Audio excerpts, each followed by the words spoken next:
Welcome back, everybody. So we are going to move on to our next type of function, actually a pair of types, exponential and logarithmic. Again, pre-calculus, like I keep saying, largely a study of different classes of functions. So our next classes, exponential and logarithmic. Let's get right to it.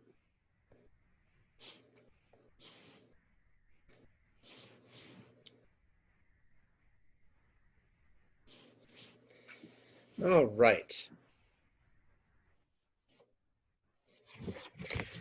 So what is an exponential function? Well, maybe to start, we should think of this situation. Suppose that you've got some virus and that the virus doubles every 3 days. And we want to know how many viral particles will be present after T days. Well, let's just experiment here. Let's take a look at what's going on. I might call the T for days, and then how about N for the number of particles? And notice I'm writing it N of T because it's a function of time. Now I know that there are currently 5 viral particles, so that's times 0, okay? At times 0, there are 5 particles. And then this thing's gonna double every day. So after 3 days, there will be 10. After 6 days, there will be, well, it doubles, right? So whatever it was, 3 days later, it'll be twice that. So now we have 20. After 9 days, we have 40. After 12 days, we've got 80. And we could keep going, right? After 15 days, you'd have 160 and so on.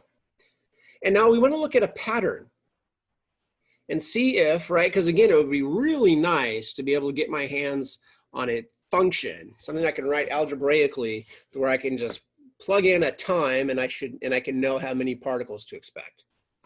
So let's play around with this. Let's look at this a little bit.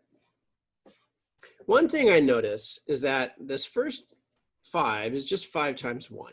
That might not seem groundbreaking, but let's just keep it at that for a second. Now 10 is 5 times 2. 20 is 5 times 4, but what's significant about 4?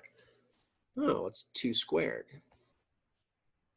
40 is 5 times 8, but what's 8? Oh, 2 cubed. And 80 is 5 times 16. 16 is 2 to the 4th. Oh, so I see a pattern here in my exponents. In fact, going back to 10, that's 5 times 2 to the 1. And if I want, I can get rid of, we looked at 5 as 5 times 1. I could get rid of that 1 and call it 2 to the what? Oh, 0. So it looks like these exponents, right, are kind of becoming powers of 2. Well, now we need to connect the exponents with the time, right? Exponent and time, and so on. Well, let's see. When time was 3, the exponent was 1. When time was 6, the exponent was 2. Time 9, exponent 3. Time 12 days, exponent 4. Time 0 days, exponent 0. So I think I can write this as 5 times 2 to the t over 3. There we go. And notice the variable, in this case t, is an exponent. Okay? All right. So we've kind of stumbled on to this example what an exponential function is. It can be written in this form, a times b to the x, where b is non-negative, it's not 1. Because if b was 1, that wouldn't be very interesting. We would just have a constant function, right? So this is the definition of an exponential function right here, okay? So let's think about what the graph might look like. And to do that, I'm going to look at 2 cases. The first is where b is greater than 1, And the second is when b is between 0 and 1. And I'm also going to simplify things, right? In general, the equation is a times b to the x. But just because I want to simplify my life a little bit, let's make that a just be 1. And so we have y equals b to the x. We'll look at that form, okay? And so I want to start by looking at y equals 2 to the x, and then y equals 1/2 to the x. We're going to compare the graphs and make some observations. So the first one, y equals 2 to the x. Well, let's just plug and chug. All right. And so I'm going to choose some negative values because after all, think about what the domain is. Right, maybe I'll back up here.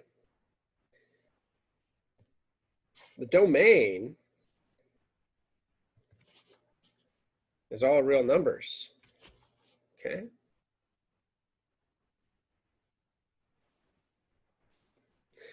And the range really depends on what a is.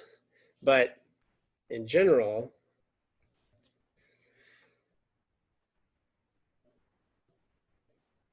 your y is not going to be 0, right? Because the only way to, you can't raise something to a power and get 0. So depending on what a is, that could affect some of the range. So this isn't complete, but just know that it's not going to be 0. All right, so let's play around. Let's take, I don't know, -3. So 2 to the -3, it's 1/8. 2 to the -2 is 1/4. 2 to the -1 is 1/2. 2 to the 0 is 1.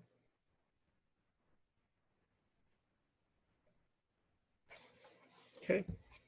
And I could keep going, right? 16 if I wanted. Now let's do 1/2 to the x. And I'm going to do the same values. -3, -2, -1, 0, 1, 2, and 3. Well, let's think about this. 1/2 to the -3. Well, 1/2 is really 2 to the -1. So when x is -3, my value becomes 2 to the -1 to the -3, or just 2 to the 3. It's 8. 1/2 to the -2. Another way of thinking about it is this negative takes the reciprocal. So 1/2 becomes 2. And you have 2 to the 2, which is 4. And then 2. 1, 1/2, 1/4, and 1/8. Okay. And so if you go to graph this, 1, 2, 3, 4, 5, 6, 7, 8. I'll graph 2 to the x.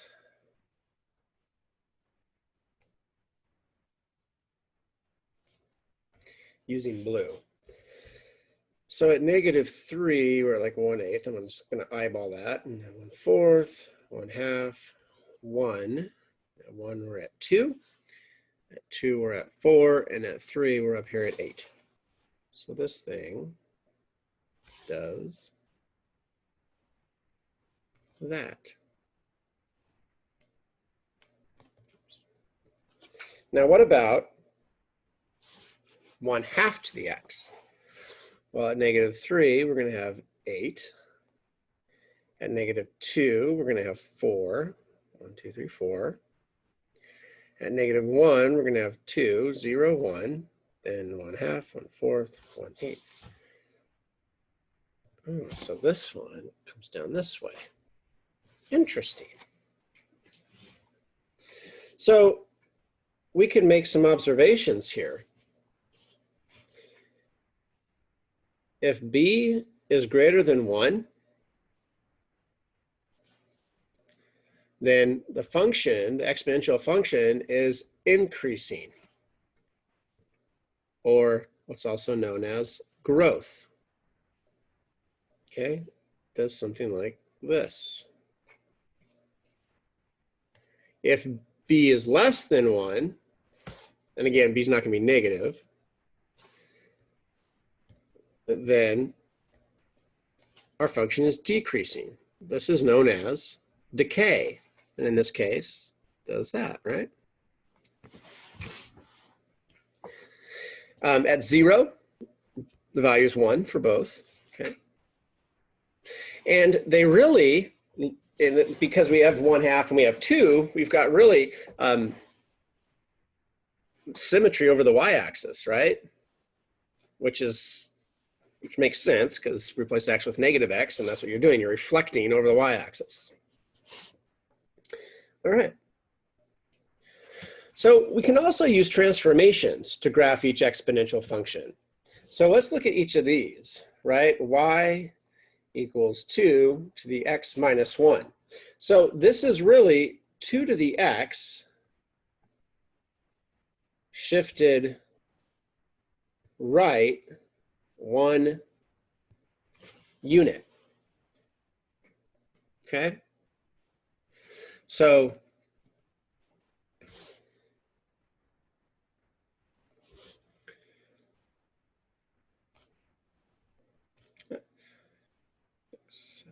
eight.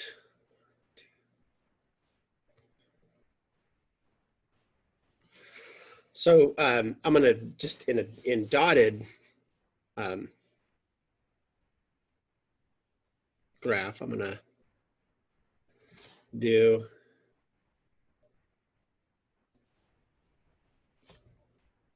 two to the x. And then we just want to move this right 1 unit. So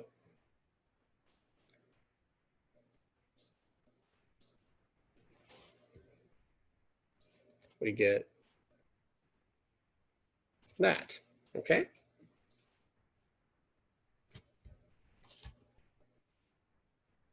You could plug in points, right? You could say,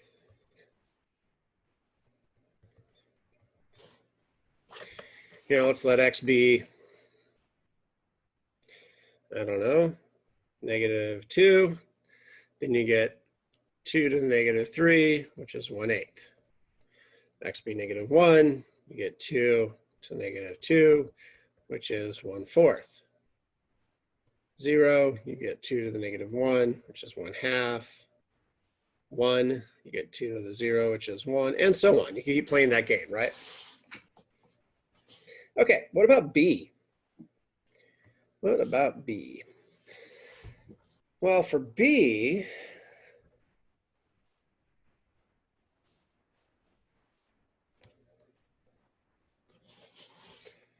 we've got a couple of things going on. That's going to be a reflection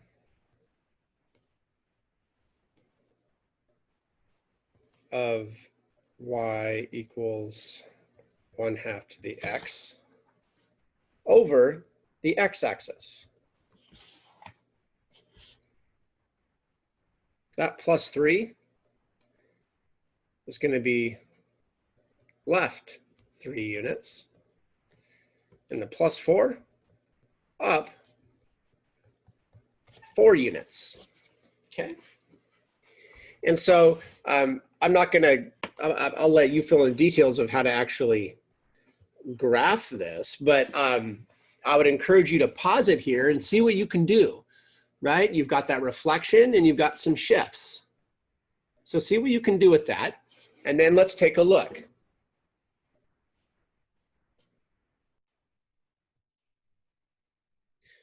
Okay, so here's what the graph looks like.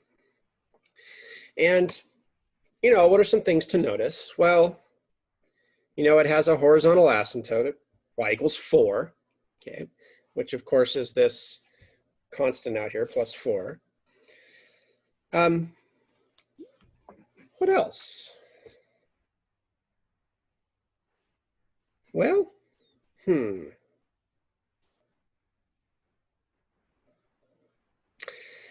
let's see, because it looks to me like it transformed. So that what I have here in blue is currently just y equals -1/2 to the x.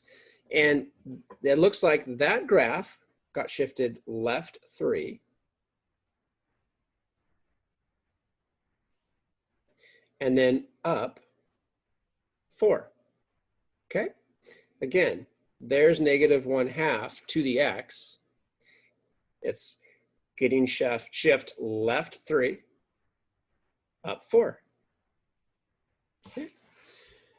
All right.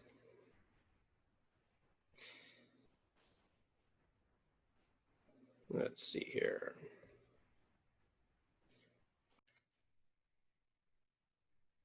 Okay, now there is one base that's really interesting and really common because it's such a fascinating number. And so rather than just tell you what that is, we're going to do some experimenting here. So of all the possible bases, there's one that's most common. And like I said, in many ways, the most interesting. Let's do some investigation. So you can use a calculator. You certainly don't want to do this in your head, but we're gonna compute some of these values here. And so I would like you to do these. Do them on your own and then check back here. So what do I mean? Well, so here's what's going to happen, right? You're going to plug in 1. So 1 plus 1/1, which is 1, all to the 1 power. You get 2, okay? For 10, you're going to have 1 plus 1/10, all to the 10th. What do you get? Okay, and so on. So go ahead, pause the video, and I want you to, and it sounds crazy, but go out to 10 decimal places for all these numbers, okay? So when you come back, you're gonna see mine filled in, and hopefully we have agreement. So go ahead and get to it. No, really, pause the video. Pause it. All right, bye-bye. All right, so what you're going to find is I went over to Excel and did this. And so here on the left-hand column are my ends. And then we have 1 plus 1/n to the n. And what's interesting, not a pun, is these numbers start to look similar. In mathematics, we call that convergence. In fact, by the time we get out to 10 to the 9th, right? We got 9 zeros at the last one. We have agreement of 1, 2, 3, 4, 5 decimal places, okay? And we could keep going. In fact, that notion of keeping going is really what's behind the limit. Go indefinitely, let n get indefinitely, arbitrarily large. And as that happens, you'll find that you get agreement to more and more and more decimal places. And if you could actually extend this out to infinity, if you could actually reach it, which of course we can't, then we would call this number E, and we do. It's known as Euler's number after Leonhard Euler. Not Euler, okay, Euler. Euler was a different famous mathematician who liked to ditch school a lot, a whole movie about him. Sorry, I'm giving away my age.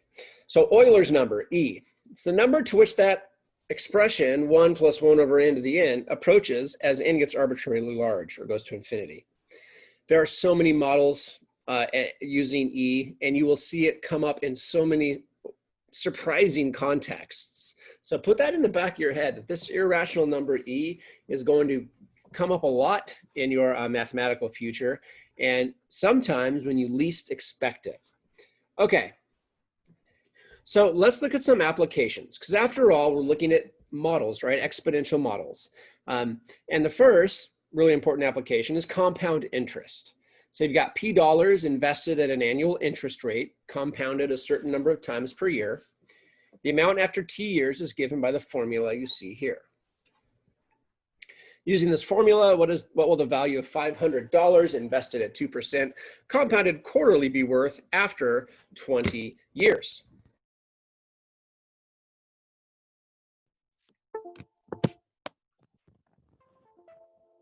Well, so my P is going to be 500. My interest rate is 0.02. Now compounded quarterly means 4 times per year, every 3 months. So n is 4, and then time is 20. All right, so that investment, 500 times 1 plus 0.02 over 4 to the 4 times 20. Now, obviously, this isn't going to work out to be some whole number. You shouldn't expect that. But what you want to do is you want to weight and round at the end, okay? Rounding is the last thing you want to do. So whenever you input this, put it in all at once, okay? So go ahead and give that a try and see what you get. And then to the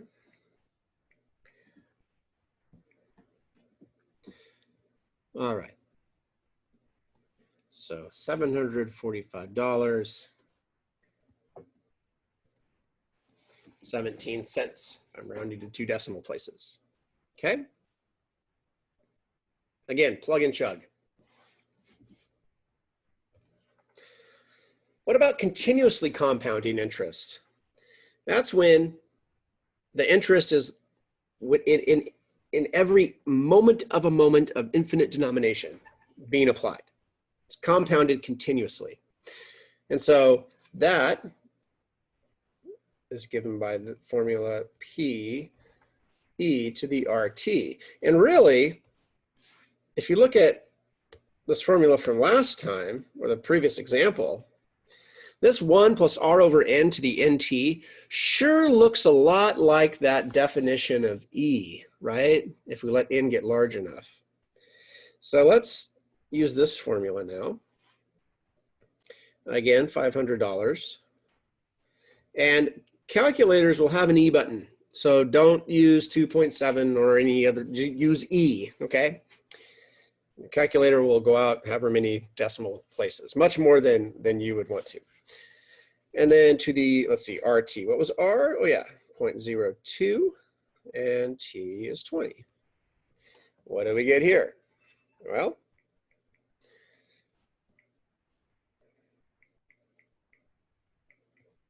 let's see.